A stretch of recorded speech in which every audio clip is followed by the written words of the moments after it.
What is going on, my peoples? Welcome back to the channel. I hope everyone is healthy and well today on this marvelous day. All my new viewers joining the family, what's up?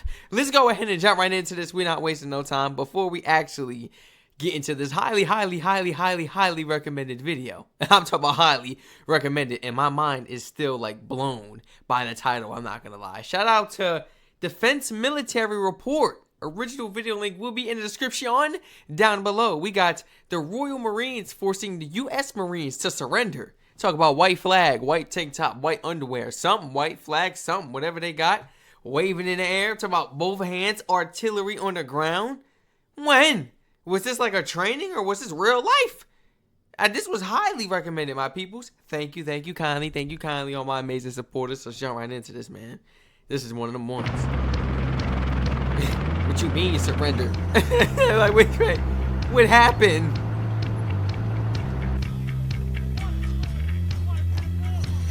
I know it's hot out there.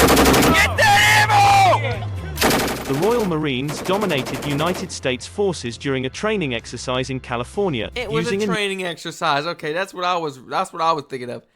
Man, we got shown up in a training exercise. Come on, take notes, guys. Marines dominated United States forces during a training exercise in California, using a new battle structure. Royal Marines are taking on their comrades from the United States Marine Corps in the wilds of the Where is this at? This is in California somewhere or something?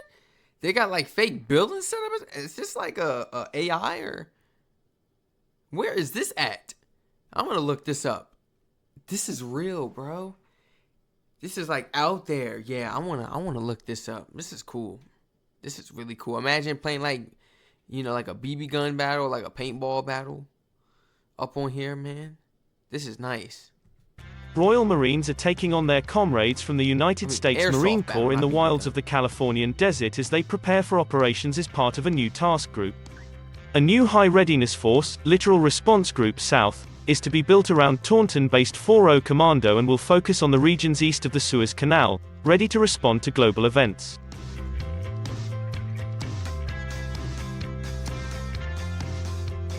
To ensure the commando element of the group are ready for deployment next year, the Marines must first complete exercise Green Dagger in the Mojave Desert alongside the United States and Netherlands Marine Corps. Okay. The exercises across sun-scorched deserts will test the Marines in a number of warfighting skills and their ability to work effectively with their Dutch counterparts who also form part of the Littoral Response Group.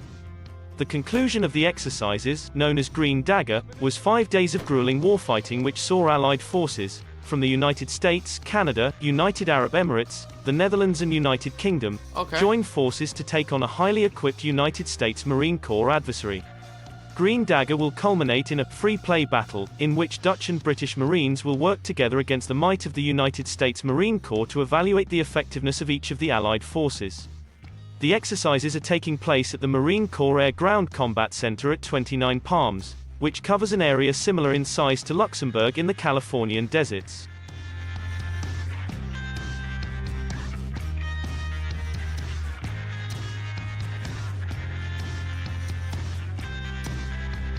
Royal Marines have put the seal on desert exercises with an intensive 5-day battle in California alongside allies across one of the largest military training areas in the world. 5 days. Commandos have spent the last 2 months in the Mojave Desert preparing for deployments next year as part of the newly formed Littoral Response Group, which is one of 2 new Royal Navy task groups centered on commando forces set up to respond to world events. Under reforms directed by the First Sea Lord, Admiral Sir Tony Radakan, Royal Marines commando forces are to become more flexible and mobile fighting troops.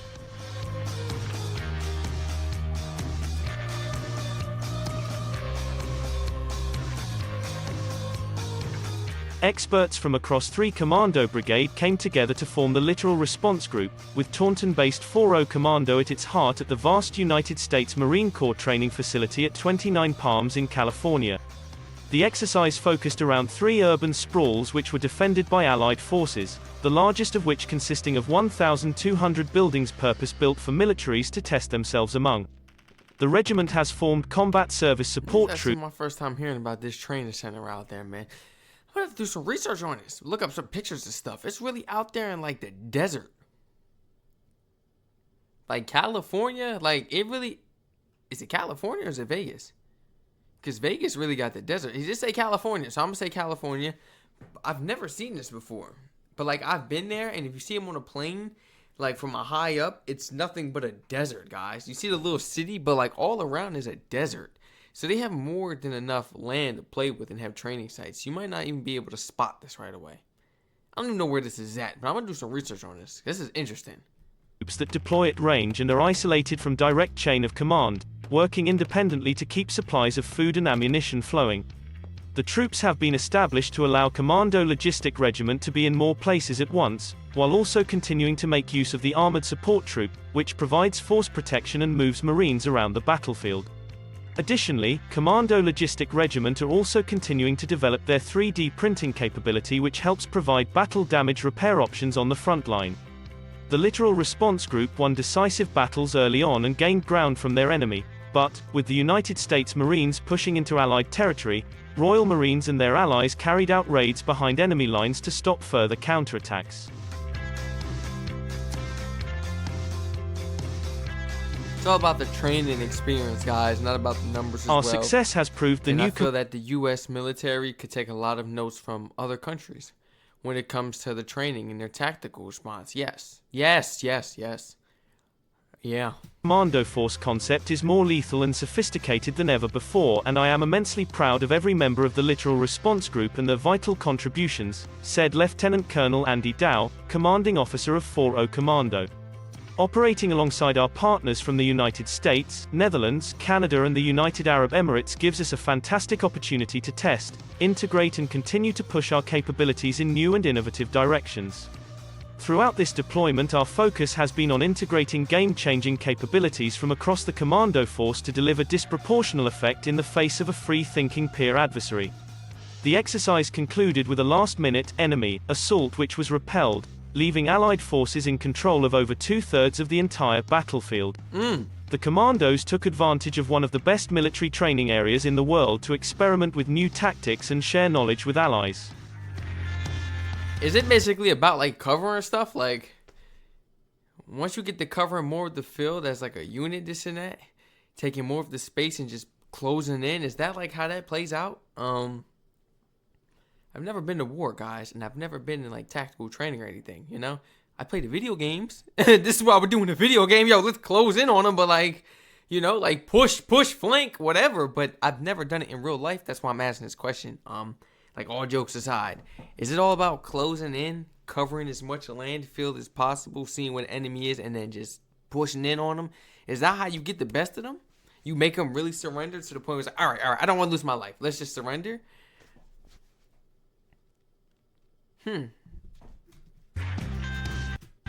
5 days. So they had to ration 5 days? Really?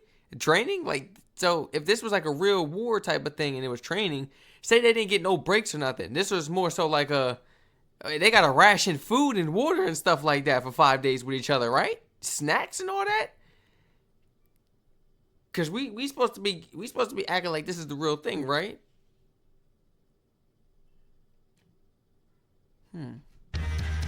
Somebody please let me know. This is crazy. I've never seen something like this, and this isn't my country.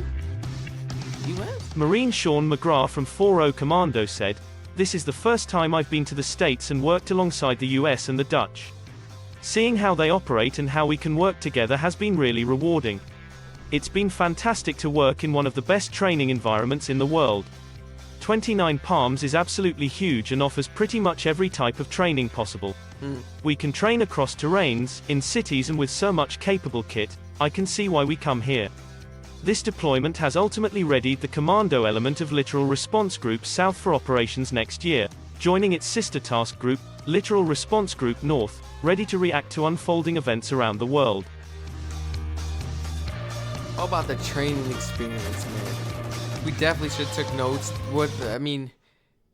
You guys had to definitely give pointers throughout this training process, right? And educate the other soldiers on how, like, look, this is basically how we did this, or is this something you keep, to yourself as a country because it's something you need for when you go out in case times of war? But I guess as we're allies, though, wouldn't you still teach us instead of, gatekeeping and tactics? Yeah, let me know. I'll be trying to learn as much as possible because I done seen some like real life videos and the U.S. military be out there. I'll talk about out there struggling on the war field, on the battlefield. Yeah, it doesn't matter if it's the Army, Navy, the military, but specifically I'm referring to the land. The Army, the military. Everybody has the land that goes on, but I'm talking about the Army and the Marines. I have seen them on foot, like in like real life videos of them in combat and stuff, and they've had to like intercept. They've had to call in help this and that from other countries. No, because of the fact that they were stuck in positions they couldn't get out of. Like it was to the point like instantly peek their head. Poof! It's like yo, we can't move. And it's scary like at that point. And it's like, well, how do we get out of this? How do we push them back? Like, how do you get out of certain situations? And I realized that we really gotta learn and educate ourselves on these different type of styles and techniques, whether it's hand to hand or with your, in combat with your artillery, with the plans, how the way you guys move in formation. It all really means a lot, and we gotta take that from other countries rather than taking it for granted, thinking we're the best, because we know we're not. And it could be about 100 of us versus 50 of them, and we could still end up surrendering because they just know what they're doing. It's the training, it's the experience. That's what we need more of, man. We got all this artillery, we got all this money, we got all this gear, but we ain't got no clue.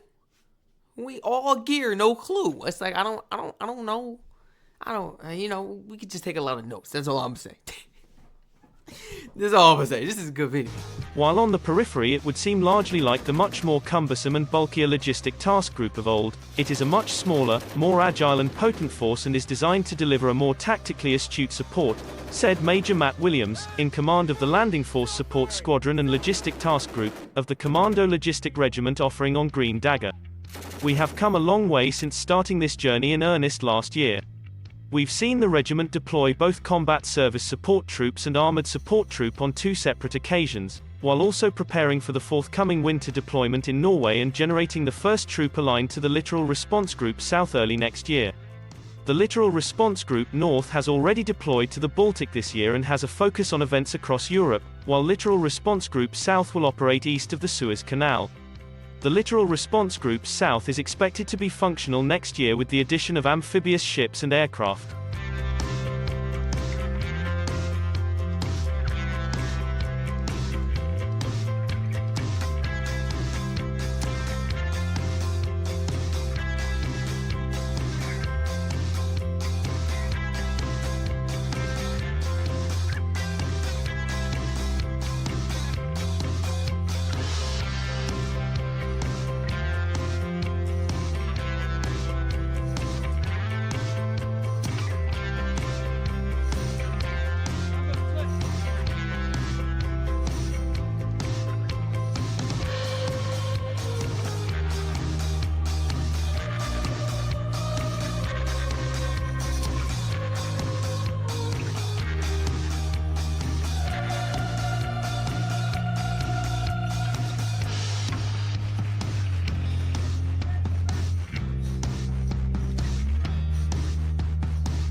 Imagine the heat,